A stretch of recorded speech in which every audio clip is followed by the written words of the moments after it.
Hello, and welcome. I'm Meron Khalili. We are DiEM25, a radical political movement for Europe. And this is another live discussion with our coordinating team featuring subversive ideas you won't hear anywhere else. And today we'll be returning once again to the unfolding tragedy in Gaza and looking at our leaders' reaction to it. Let's recap. On October 7th, Hamas launched a surprise attack from the Gaza Strip on communities and military bases in southern Israel. They killed about 1,400 Israelis and took at least 200 hostages. Israel's response so far has been to unleash its military might against the people of Gaza, launching continual airstrikes against civilians, including those attempting to flee, depriving 2.5 million innocent people of water, food, energy, and medicine, attempting to displace by force over 1 million Palestinians from their homes with no guarantee of return. And today, as Israel's onslaught goes on, the death toll from Gaza stands at 5,800 people, almost half of them children. More than 800 of those children are still missing under the rubble.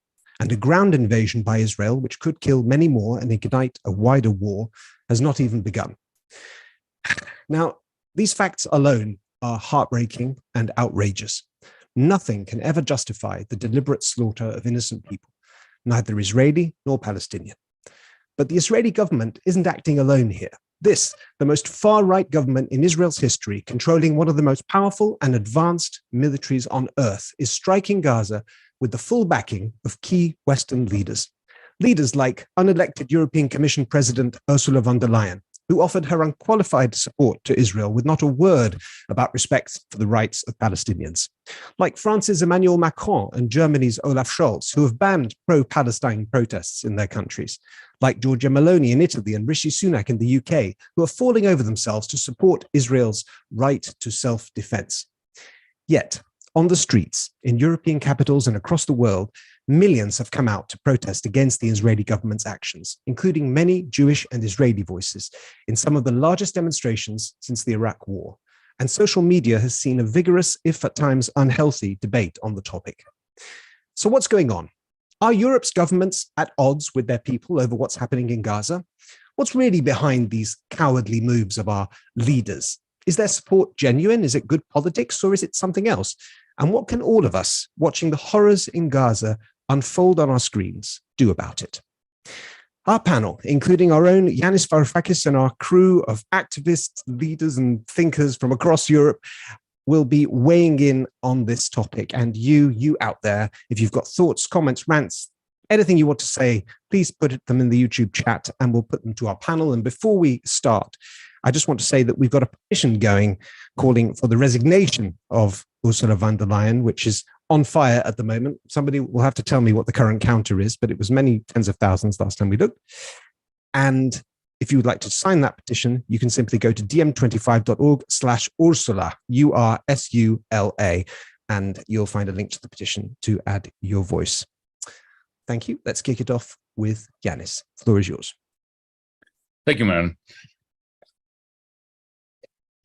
I'm going to concentrate on us Europeans. I did that on the 8th of October, the day after the Hamas pogrom against Israeli non-combatants. I was being interviewed in Berlin over something completely different, and I was asked to comment. Now, it was clear that the journalist who asked me the question was expecting me to do the usual European thing, the holier-than-thou routine of Europeans, and that includes all of us. This is a totally self-critical, a European criticizing himself and other fellow Europeans as Europeans. So the expectation was that I was going to do one more time the usual routine of, we are Europeans, we are civilized, we look down upon you scoundrels in the Middle East, human animals that can be Palestinian, terrorists, or Israeli killers who are taking the form of settlers in the West Bank or special forces of the IDF. And we Europeans are going to condemn all violence, which is beneath us because we are so morally superior to, Israeli killers and Palestinian killers and all those riffraff in the Middle East who are so uncivilized, so uncouth, so beneath us Europeans who, we populate the various television programs and news feeds with our equidistant, sometimes not equidistant, but nevertheless, our condemnation, words of condemnation. I wasn't going to play that road, ladies and gentlemen. I did something completely different. I said, listen, I'm not going to condemn anyone, not the settlers, not Hamas, not the Israeli army, not the Palestinians. I'm going to condemn us, Europeans and Americans, because we are the true villains of the peace here. For decades, we've turned a blind eye to what has been happening in the Middle East, in the ancient lands of Palestine. We've allowed this massacre to continue. We have so much to be taken to task for. And I'm not going to play this game anymore of distancing myself as a European and condemning the various killing sprees and pogroms that are going on there, because I am responsible. We are responsible as Europeans and as Americans. There is no doubt that we Europeans, for hundreds of years, have been persecuting, killing, downgrading, and humiliating Jews from the first diaspora all the way to the Ukrainian, Croatian, Thessaloniki pogroms to the Holocaust. But we are also the people who made it possible for the offensive to humanity slogan, a people without a land and a land without a people, or a land without a people for a people without a land, as if the Palestinians were not people. We aided and abetted the ethnic cleansing that started decades and decades and decades ago, even before 1948, under the Balfour Declaration of the British. We've aided and abetted the crime of creating a situation where the aspirations of the Jews, the Israelis in Palestine, and the aspirations of the Palestinians became absolutely, utterly incompatible. We ended up with two extremist positions that would lead to genocide. Either the Israelis would be ethnically cleansed from Palestine, or the Palestinians would be ethnically cleansed. And what have we been doing since 1948? We've been turning a blind eye, as Europeans now I'm speaking, to the systematic ethnic cleansing of Palestinians. Maybe because we have a very terrible and very well-deserved sense of guilt over the centuries of discrimination and pogroms against the Jews. We essentially tried to expunge our substantial guilt for the Holocaust, for the pogroms, for the discrimination of the Jews, by allowing the extremists amongst the Israelis ethnically to cleanse the Palestinians. So my message to Europeans who feel guilty, rightly so, we should all feel guilty for the Holocaust. How many Palestinians need to be killed, moved out of their homes, made refugees, ethnically cleansed, for our sense of guilt for the Holocaust to be cleansed? There can be no answer to this question, which is not in itself a war crime.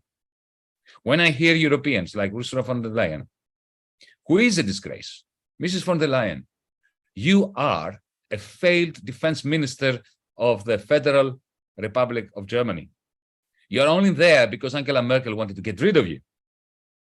You're only there because you've been appointed. You represent no one. You do not even represent the people of Germany that supposedly elected you as a politician once upon a time. And you ended up being a corrupt and incompetent defense minister of that great country.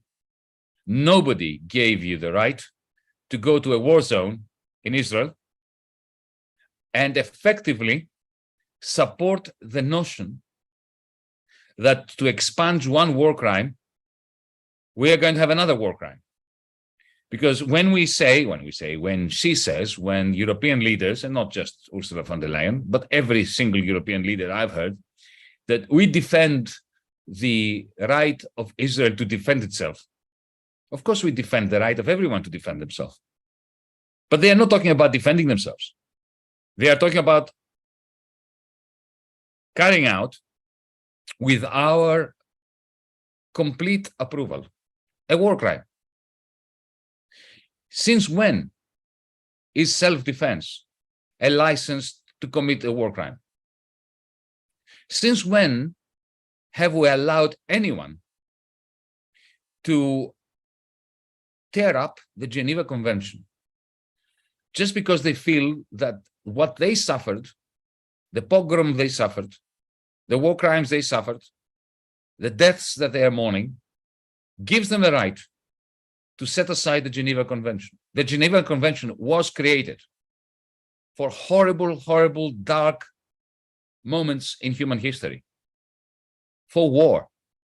Every time there's a war, there is at least one side, usually two, maybe more, who think that they were completely and utterly devastated by a horrible, evil enemy. Do you know of any war where one side, especially the losing side, the side that suffered casualties, do not immediately tell you honestly, and they fully believe it, and they have every reason to believe it, that their adversary is evil? They always do. That's why we created the Geneva Convention, so that when the evil of war takes place, and one side feels that the other side are in the wrong, that they are criminals, that they are killers, the Geneva Convention stops us from legitimizing war crimes in response to war crimes. And here you have the President of the European Commission, Prime Ministers, Presidents, effectively telling the world that international law is only going to be respected when it suits us, when it is consistent with our prejudices, when it is soothing to our conscience, a conscience that should never be soothed because we are guilty above all else for the crimes against humanity that have been happening for decades and decades and decades in Gaza, in Palestine, in the West Bank. This total absorption of our media, of our polity, of our politicians, of our leaders on Hamas. Who created Hamas? Apartheid created Hamas. Netanyahu himself, a war criminal of great stature amongst war criminals.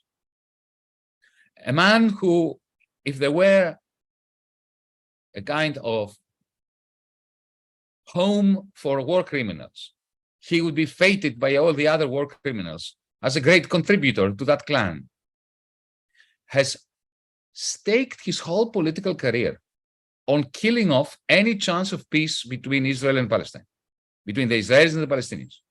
Remember, he became prime minister with one promise: he would wreck the Oslo peace process. So when our great and good leaders in Europe say, oh, there should be no violence, there should be a peace process, why don't the Palestinians pursue their legitimate objectives by peaceful means? Well, they tried it. And somebody who is prime minister in Israel today and has been prime minister for yonks has succeeded in becoming popular and being elected again and again and again. And don't forget that Donald Trump was elected. Don't forget that Orban was elected. The fact that he was elected doesn't mean anything. It does not bathe him in a liquid of morality and ethics and ethicality. He made the point of wrecking the peace process. He made the point of turning Hamas into the only functioning group representing Palestinians.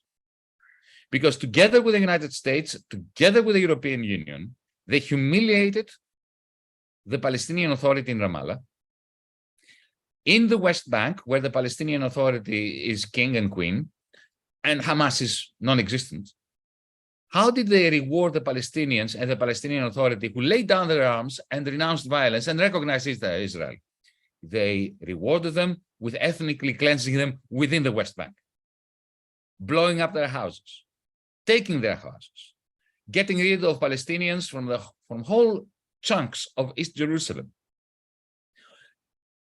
More recently, who will forget the remarkable meeting between Donald Trump, Benjamin Netanyahu, and Trump's son-in-law, Mr. Kushner, who even had the audacity of presenting jointly a US-Israeli peace plan, which was clearly a plan for eradicating the Palestinians.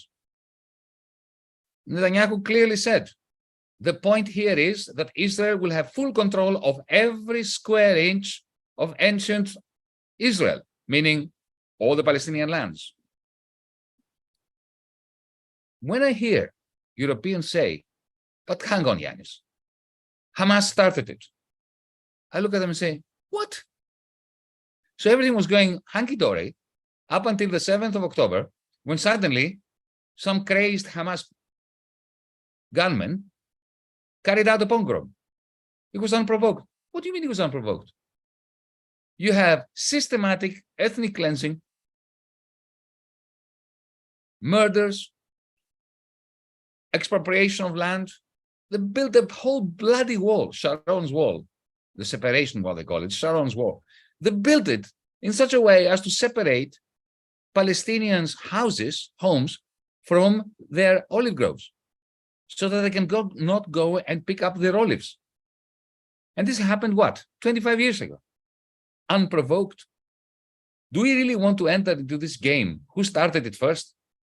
You know, the Basil Fawlty, you started the war comedy sequence. We know how it started. It started with an Nakba. It started with interventions by European powers, even before the Nakba, to push Palestinians out of land on which they were living for centuries, on the basis of the right of the return of the Israelis, of the Jews. The moment you do that, you start a war. But, ladies and gentlemen, comrades, friends, this is not a war what's going on now. I have made the mistake of calling it a war in the past. I've made the mistake of calling Gaza an open-air prison. It is not an open-air prison. A little warning for my German friends. Do not be shocked. It is a concentration camp. Prison is for prisoners. It is for criminals. It is for people that have gone through a system of judges, of juries, a legal system, have been accused of something. The 2.5 million people of Gaza are not accused of anything. They are men, women, children.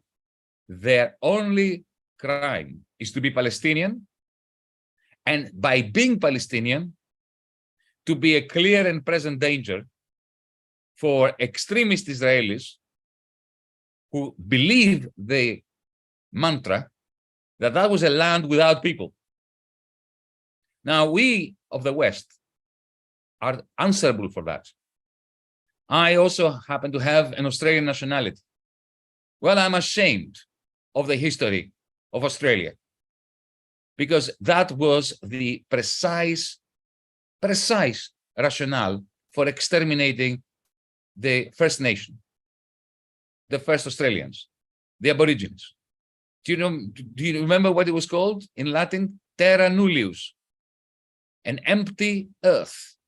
When the Europeans arrived in Australia, they called Australia an empty land, a terra nullius, meaning that the people there were not human, therefore legitimizing their extermination. The Zionist expression, a land without a people, for a people without a land, is terra nullius. It is the beginning of the ideology that arms the hand that kills the people who are not supposed to be there. We Europeans are complicit in this. We persecuted the Jews, and in the last few decades, we are trying to expunge this guilt from our hearts by allowing them to exterminate, to persecute, to ethnically cleanse the Palestinians. Two wrongs never made one right. And we Europeans are the criminals here. I will not, I insist, like I did in that television interview on the 9th of October. I am not going to condemn the Israelis who are killing Palestinians, the Palestinians who are killing the Israelis. I am condemned each and every one of us Europeans for centuries of persecuting Jews and now turning a blind eye when the most extremist Israelis are persecuting the Palestinians. We need to do whatever it takes to start a peace process, an immediate ceasefire, an immediate exchange of hostages. Do you know there are 183 children, Palestinian children, held in Israeli prisons? Are these not hostages? I do not justify the hostages held by Hamas or Hamas for holding hostages. But I haven't heard any political leader in Europe lambasting the Israeli authorities for keeping in their prisons scores of children, old people, women, people that had nothing to do with terrorism, but nothing to do with bombs, nothing to do with guns. So let's have an exchange of hostages. Let's have an immediate ceasefire.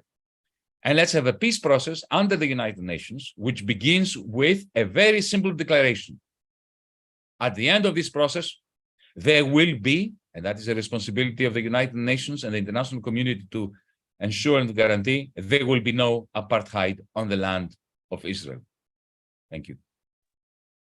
Thank you, Yanis. Lucas Fabraru, based in Berlin. The floor is yours. Thank you, Madden. Yeah, like you said, I'm based in Berlin. I'm therefore speaking from Germany. And the past few weeks have been, I think, the most surreal of my life.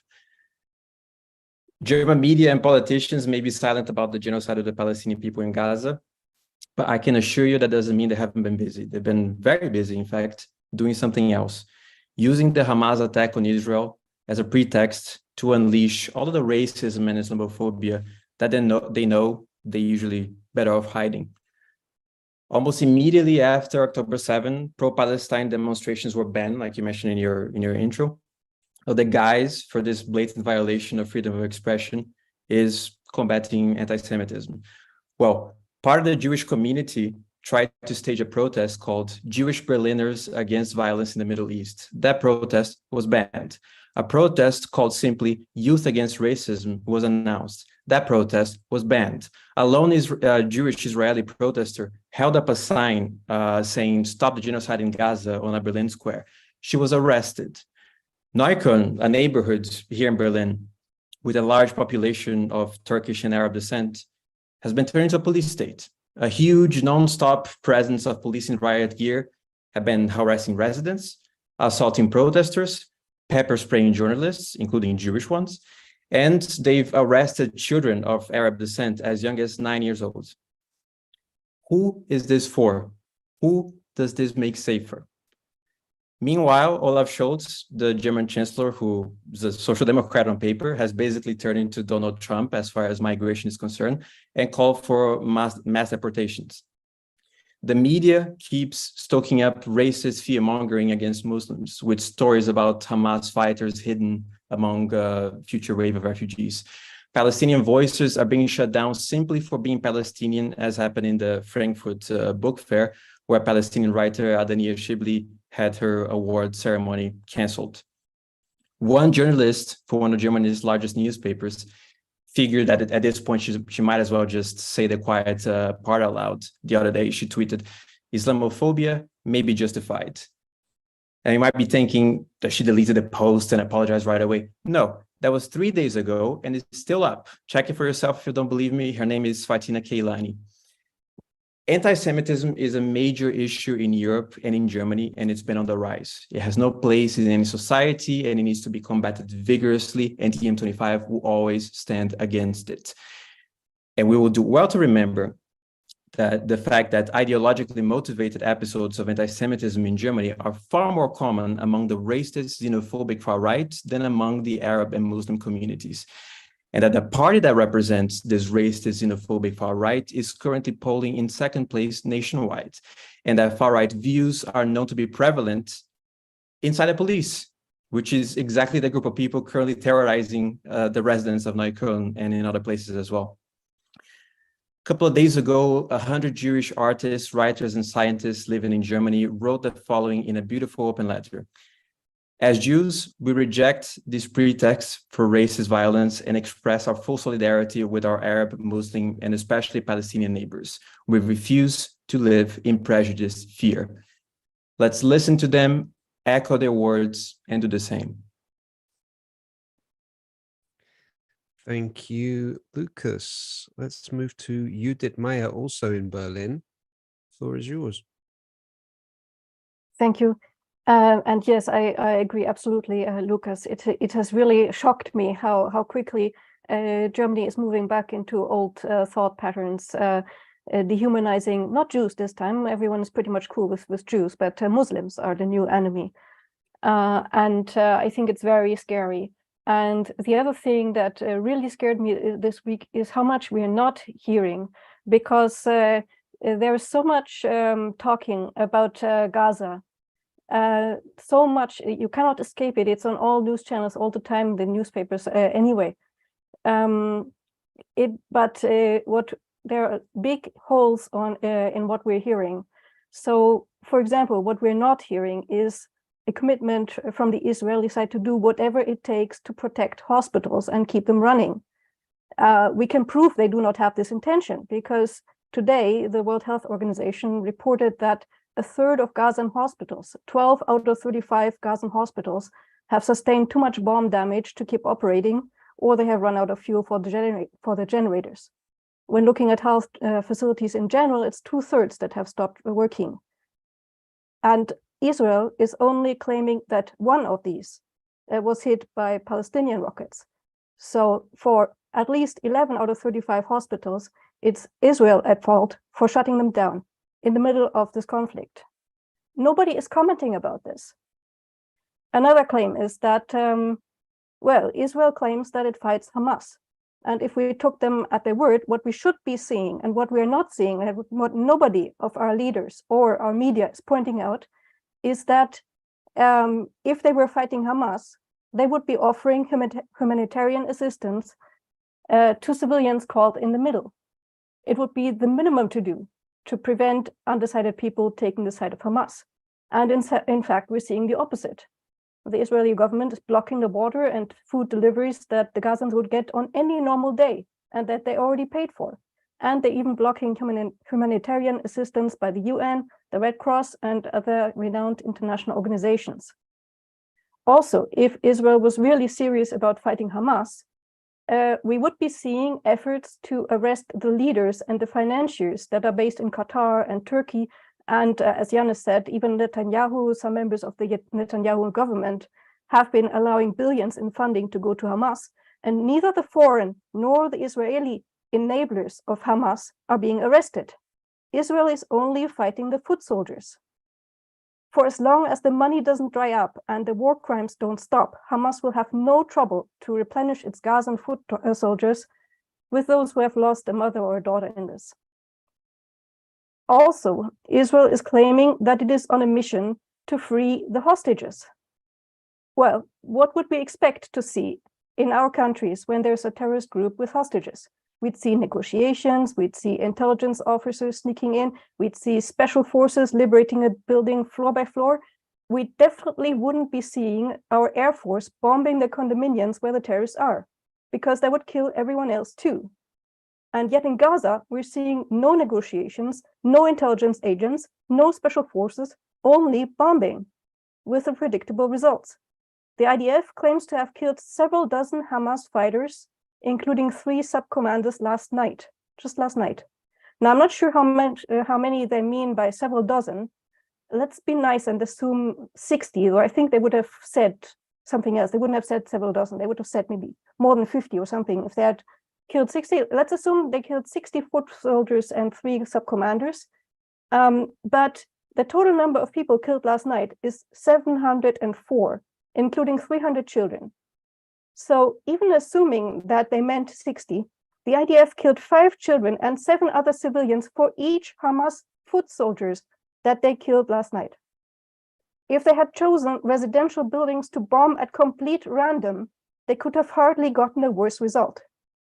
If you imagine a random residential building in Gaza might contain 5 children, 7 women or elderly people, 1 Hamas fighter, well, I think we see the result.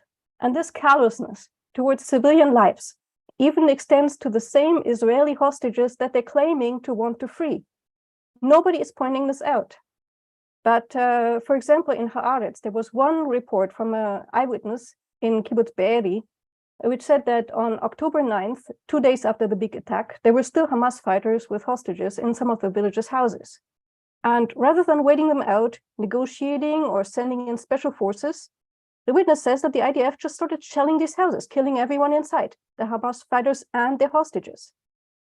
So if some people higher up in the IDF have so much hatred towards Palestinians that they will give the order to destroy houses in Kibbutz Be'eri with Israeli hostages still inside, we cannot expect them to be any kinder to houses with Palestinian children or houses with hostages in Gaza. And this means that Israelis and Palestinians actually have a common cause. For everyone who wants to free these Israeli hostages, they must unite with the Palestinians and demand the court-martial of all these dangerous criminals in the IDF whose hatred of Arabs exceeds their love of Israeli and Arab civilians. We must revoke their license to bomb, and we must insist they treat this hostage situation like a hostage situation. The EU can help Israel by sending experienced hostage negotiators, but we should not be sending bombs and war equipment which are totally inappropriate to the situation. We should not condone war crimes with the need to defend itself. And above all, any further collaboration with the State of Israel must be contingent on an end to the blockade, an end to ethnic cleansing in the West Bank, and ceasefire now. Thank you. You did. If you've been putting comments in the chat, just know that it's going at such a rate that we're having struggling to keep up. But a couple of quick comments. Ipatios says, amid rising conflicts in Russia, Ukraine, and with Russia, Ukraine, between Israel and Hamas, and the prospect of a Russia, Iran, China axis, how vital is the urgent resolution of regional issues before a global crisis becomes inevitable? And linked to this, Dino asks, how can a peace process take place in such a situation? How does it even start? Lastly, someone else asked, what role might China play in such a peace process? So please factor these comments into your responses. Panos, where are you, Panos? You're based in Athens. The floor is yours. Go for it. Thank you, Mehran. And thanks, Judith, for all those illuminating comments about hostages. I mean, it has come to the surface that Israel has a special way of and special protocols dealing with hostages, especially members of the armed forces who are taken hostage. The Hannibal Directive basically says that they prefer that they are killed rather than have them as hostages, and that can really shed some light on how they treat the situation with hostages now. I'd like to go back to the European response. We had certain prime ministers visit Tel Aviv right after von der Leyen, and basically they're like, we're totally with you, Netanyahu, just trying not to kill so many civilians because we're having a backlash back home. And what Netanyahu replies to this is that this is a war between civilization and barbarism. Hamas is ISIS. This is what he says. And as the world united against ISIS, the world needs to unite against Hamas. So going back to the question that Epatios raised about the danger of a world, erupting into war, this is an added responsibility of the European leadership. I mean, this is not only about the plight of Palestinians. This is not only about the Middle Eastern question.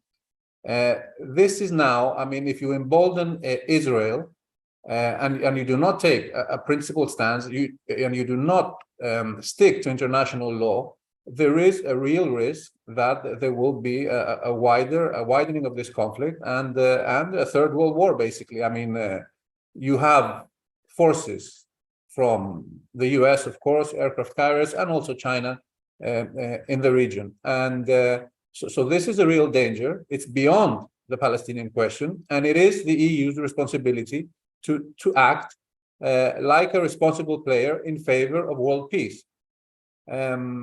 Last point I'd like to make is, now we're witnessing, like Yanis said, Gaza is a concentration camp. At the moment, they're bombing the concentration camp, and we have 200-300 children dying every day. And this, of course, has caused a huge wave of indignation across the world. And this is the positive news that we should also mention, that there's been huge demonstrations in every capital, and people will just not take it. A small note again on anti-Semitism. During those demonstrations, you might hear people say that the Jews have been massacring Palestinians for 75 years. You cannot say that. We need to be serious about this. You can say the state of Israel has massacred Palestinians. You cannot talk about the Jews. This is important because in this wave and during this indignation about so many innocent deaths, it is only natural that you will see a rise in anti-Semitism. Within DiEM25, we do not talk about the German crimes in World War II. We talk about the Nazi crimes in World War II, the crimes of the Nazis and their collaborators. Just keep a note of that.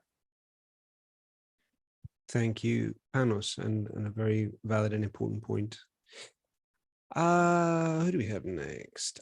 Amir Kiai, our policy coordinator. The floor is yours. And before I hand it over to you, Amir, incidentally, in relation to what you just said, Panos, I know that many of you here have attended these pro-Palestine protests, including in Germany. So always interested to know your personal accounts of what you're hearing on the ground and how people are acting. Amir, the floor is yours. I was at the protest in Amsterdam. We had, I think, about 3 to 4 kilometers long of people marching through for a few hours across Amsterdam. We were at the protest outside the International Criminal Court in The Hague with hundreds of people. It's a small space, so you can't fit more. And the public was poured into the streets. The traffic was stopped, and everywhere you look at, people have come out.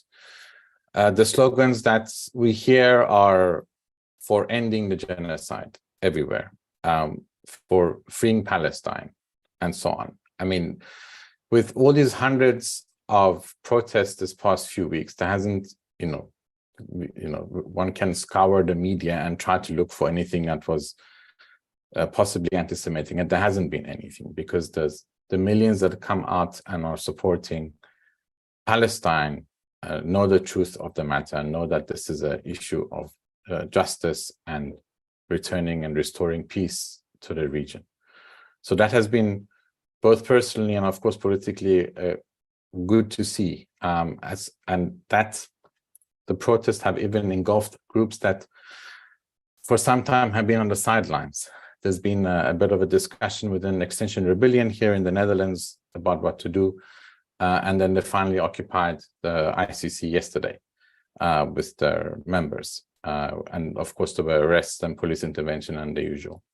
So what we have seen is that while maybe our governments have been silent on the genocide, the people have not.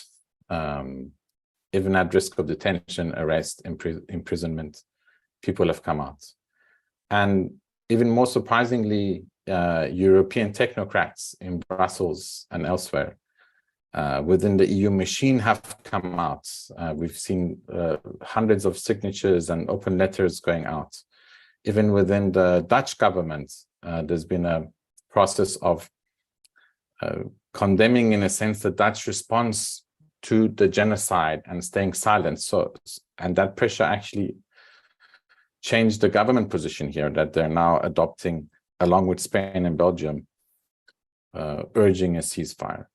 So we have seen that even people who may not be tied to the area have seen the actual reality that this is effectively a genocide that is taking place right in front of our eyes. And also just bearing in mind, importantly, that today is the day that the United Nations was founded, 8 years ago. And the Palestinian file has been intertwined with this body. And we're talking about hundreds of resolutions, both United Nations General Assembly and the Security Council. And the level of impunity and the prevention of earlier hostilities has gotten us to this point where Israeli policymakers are, unfortunately, the ones that have power, are unfortunately looking at this as a unique, and I'm quoting here, unique and rare opportunity for the final rehabilitation of the population of Gaza. And this is from the Institute for National Security and Zionist Strategy. It's online, people can see it, who recommend moving the entire population of Gaza into Egypt. And they've already worked out the cost of this, and it's affordable, and so on and so forth. So that's the level of inhumanity, unfortunately, that we're seeing. Disregarding the fact that all of this is triggering, as both panelists said, a potential for a regional war, and maybe even more than that. I also wanted to quickly touch on one of the questions from the audience, from the members of the public, about how can a peace process start? And we are lucky that we have so many good examples in history, and especially in the case of South Africa, where decades of apartheid was brought to an end. And once that happened, and we had, our first elections, and I remember the long queues when I was younger, part of the process was the establishment of the Truth and Reconciliation Commission, which began its work in 1996. And over a period of time, and the work still continues, there were thousands of people who came forward, and either as victims talking about what happened, or as perpetrators confessing, if you like, to the truth of what actually happened and what they did. And there was also amnesty granted. So there's examples of restorative justice, and we don't have time to go into it now, but there's examples of restorative justice that can be used upon, in the case of Israel and Palestine. And importantly, this can only happen, as Yanis also mentioned earlier, that for apartheid to first be dismantled.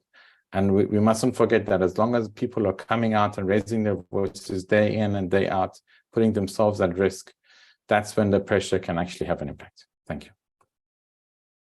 Thank you, Amir. Some comments from the chat. Constance says, through all this, one fact needs to be kept in mind. Israel is the occupier, Palestinians are the occupied. No amount of propaganda can change that. Mike Breen says Zelensky wanted to join Netanyahu in solidarity with their war crimes. What now for the West's international rules-based order, he asks. DRS Metal says, if Europeans don't want more migrants from West Asia and North Africa, then they should help prevent wars and stop being a US vessel. I think perhaps a reference there to Olaf Scholz's comments about immigration and deporting people. And lastly, Tom Bottle says, imagine the fact that calling for a ceasefire now is labeled repugnant and disgraceful. The world is coming apart. He's referring there to White House Press Secretary Karine Jean-Pierre, who was very much against a ceasefire in the wake of the attacks and used some rather colorful language. David Castro, Portuguese based in Belgium. What's your take?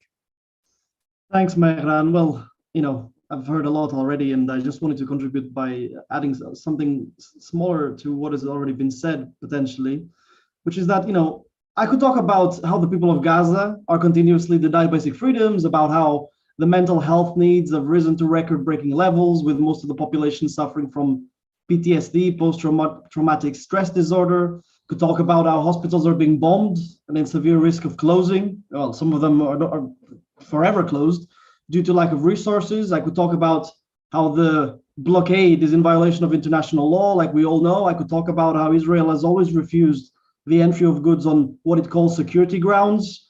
I could talk about how over 90% of children have been tear gassed and had their homes searched or damaged. I could also talk about how the US has vetoed hundreds of UN resolutions like Amir referenced. But what I want to say and what I want to clarify is this. What is going on in Gaza in particular has been Israeli government policy since 1967. It didn't just happen by chance. None of this is accidental. This has been entirely premeditated and very carefully orchestrated. It's been a plan which Sarah Roy calls de-development, which in other words, and just to quote, it's a policy of deliberate, systematic, and progressive dismemberment of an indigenous economy by a dominant one, where economic and societal potential is not just distorted, but denied. That's the reality. Let's not mince our words here. And the United States and the European Union knows all about it, yet they refuse to join in with international consensus against this horrendous, murderous, and ultimately psychotic policy. The plan is clear: to ensure Gaza's separation from the outside and to deny any possibility for freedom. This is why we all have to come together against what is going on and take to the streets in our countries, because we Europeans are complicit in this genocide and we must put an end to it. Thank you for that, David. Eric Edman, our political director, also based in Brussels. The floor is yours. Thanks, Mehan. Just a couple of blocks away from David, in fact. I can almost see his house. A lot of what I'd like to say has already been covered, and I don't want to repeat what others have said much better than I ever could. The one thing that, however, we haven't spoken about and strikes me, it's a topic that we do cover now and again through DM, but I think the situation now in Gaza has made it even more clear than before. And that is that it feels like at some point, as societies in the West, we kind of gave up on the hope of being represented by our politicians and our governments. It feels very much like we kind of gave up that hope. We accepted that that's not going to happen. Our governments will not speak for us. They will be representing other interests than our own, and that it's very much up to ourselves and self-organizing and breaking power down to ever more local levels to try and resist what is being done to us. Basically seeing democracy as a lost war, if you like. I know this sounds a bit over dramatic, but this is very much the feeling I'm getting, because nobody's shocked when a politician comes out and, let me take it differently. A few years ago, when genocides were being perpetrated against the Uyghurs, against Rohingya, we were fearfully incompetent as Europeans to do something about it, to stop it. But at the very least, we were not projecting the flag of the nation that was perpetrating the genocide onto our government buildings. That is a low bar, but it is a bar. It feels like Europe's crossed some kind of line here. And that line of complete and utter, what's the word? I guess it's cynicism. Our governments are not responding to what people want. I felt that here in Brussels when David and I went to our own protests outside the European Commission. There were tens of thousands of people out in the streets speaking out against the stance of the European Union on what is going on in Gaza, this full support to Israel, blank check, no questions asked, as a genocide is basically being, not basically, a genocide, by the technical meaning of the term, is being perpetrated against Palestinians in Gaza with food, electricity, and water access being cut to 2.5 million people. Let's not mince our words. We're not throwing this word around lightly. We mean it. It is precisely what is going on in Gaza right now. And somehow we've accepted that, yeah, well, of course, what did you expect Ursula von der Leyen to do? She's in the pocket of the Americans. That's not good enough, guys. We cannot at the same time pretend we live in a democracy and also be okay with this. Something needs to give. And the approach that we've had in recent years, which is that we need to demand justice from those in power, essentially splits us between those in power, those who govern and those being governed, a kind of neo-feudal system where those who have power, even though they're democratically elected, are somehow separate to the rest of us. They're not really connected. And the best we can do is not really to replace them and with people who we actually control as democratic citizens, but the best we can hope for is to somehow influence those who are divinely ordained to govern over the rest of us. That is kind of how we view our power within our societies at this stage. And it's not good enough. We will have situations like what is going on in Gaza on multiple future occasions, because the governments that do govern over us, who design and implement policy in Europe, are indeed not being driven by our own interests. They're not responding to what we want. When we go out in the streets and call for a ceasefire, that doesn't matter very much because we're not the power base. The power base is on the other side of the Atlantic. So we can shout and scream all we like.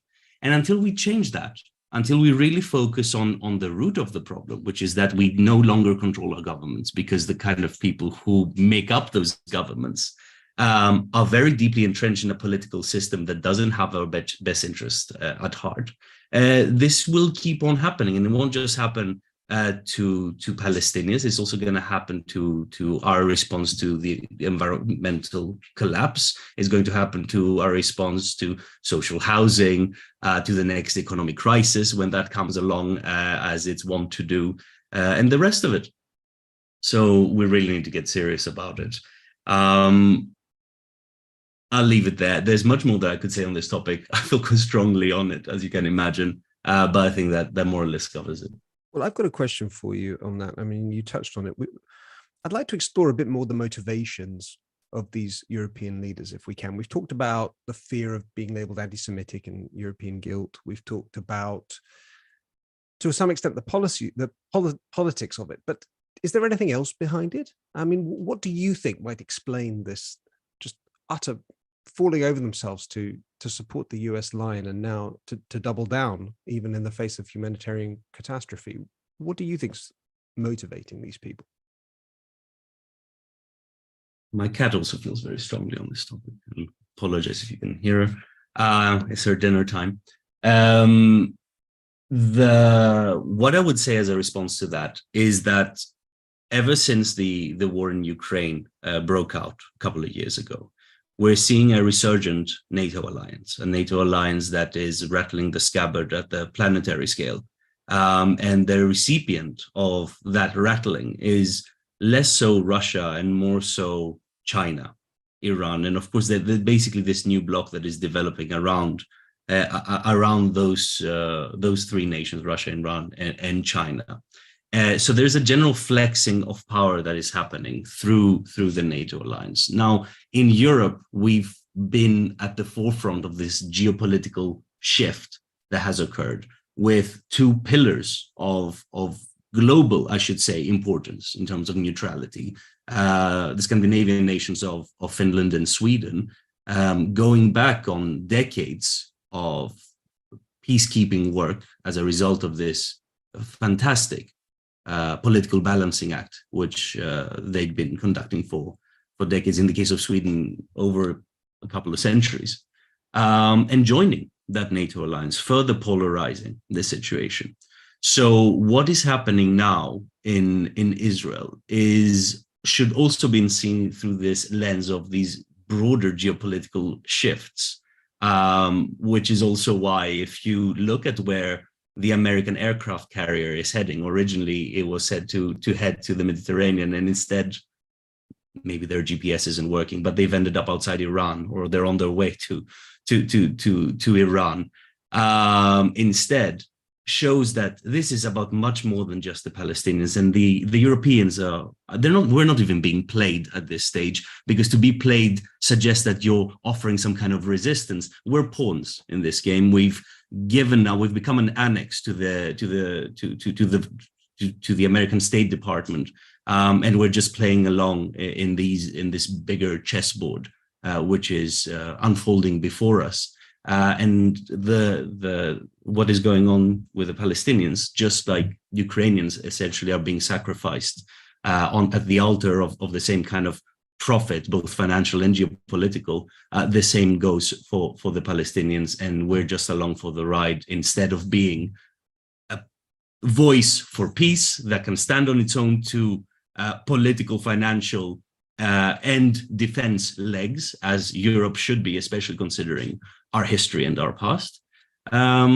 But so far, Europe has been heading in the opposite direction. I think the European elections that are coming up is an excellent opportunity to start pushing back against this very, very dangerous trend.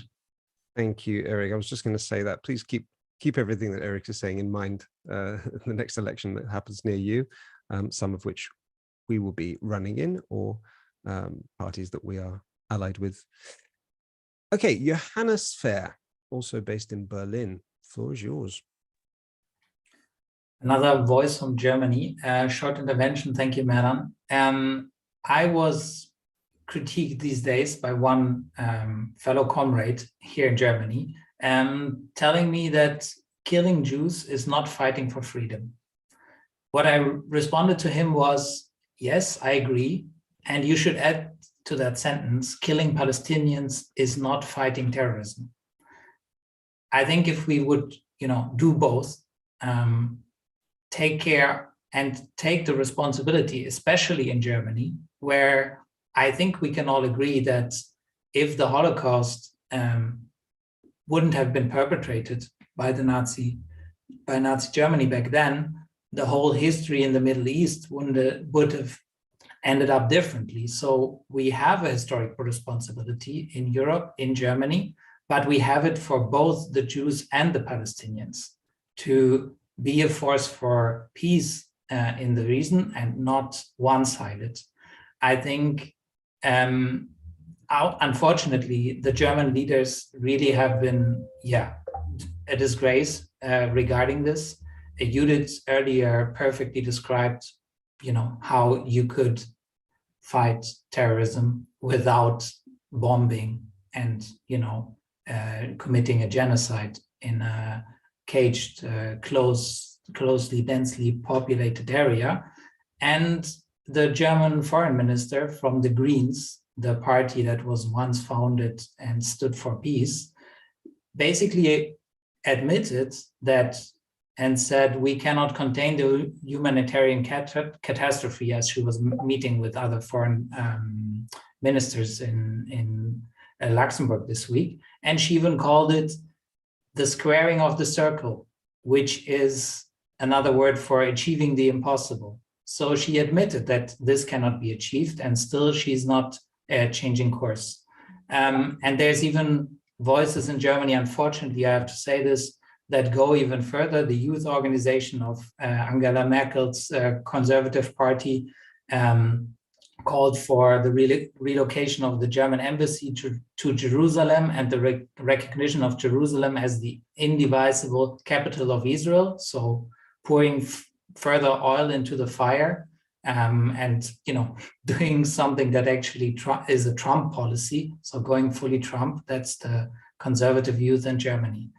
I think this is all very irresponsible. And of course, with Matter 25 in Germany, we are working against that.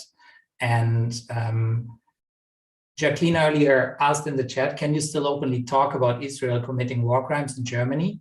I think you can, but if you have a certain job, like in a public institution, it can get you fired. And I think that's something that we need to also say openly, that, this is unfortunately the case. Last point, there was someone saying there had been huge demonstrations in every capital around the world. not every. Lucas already described how they were unfortunately so far forbidden in Berlin, but we hope this will change. We recently had an interview with the organization Jewish Voice for Peace for our German YouTube channel. So check that out if you understand German. And this organization works with Palestinian organizations, and we're also in touch with them to organize a big demonstration, hopefully that will not be forbidden, on the 4th of November at Alexanderplatz. So look out for that if you're in Berlin. And thank you. Thank you for that, Johannes. Some last comments from the chat. Flying Snow says, what about all UN resolutions against Israel which remain unfulfilled and unrecognized without any punishment? Common Goose notes that the Scottish foreign ministers often to take in Palestinian refugees. He or she says, I don't want Palestinians to be displaced, but I thought that that was a good announcement that should be followed by other European countries. And Philip Blair reminds us that silence is complicity when we know what is happening. Some quick breaking news that's just come out as we're talking. That's why it's breaking news. Israel's ambassador to the UN has apparently called on the United Nations Secretary General Antonio Guterres to resign over his comments that Hamas's attacks did not happen in a vacuum. Israel's foreign minister announces they are stopping contact with the UN, so the plot thickens. May I hear? Yes, I do. I want to close with you, Yanis, so the floor is yours. Just a comment on this breaking news story.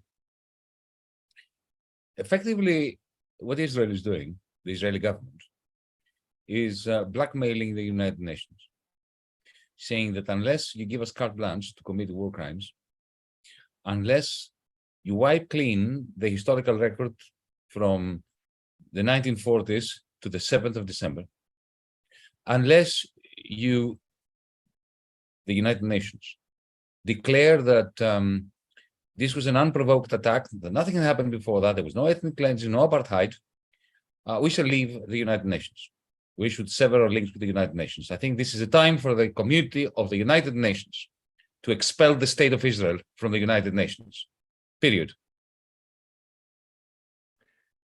Thank you for that, Yanis. Okay. With that, we will need to close. If you like anything that you've heard here today, and you've been part of the chat or just following along and watching us, and you'd like to get more involved, then there's one address. It's dm25.org/join. We are going to be running in European elections and other elections. We have got a movement, policy development, plenty of different activist activities on the ground, organizing protests, joining protests. Please join us and you can get stuck in. It'll just take a few seconds to become a member. If you'd like to sign our petition, which is a simple, light way of getting involved with us, then go to dm25.org/Ursula and call for her resignation for the reasons that we have detailed over the last hour. And with that, I thank our panel. I thank you out there again for your comments and for watching us, and join us at the same time, same place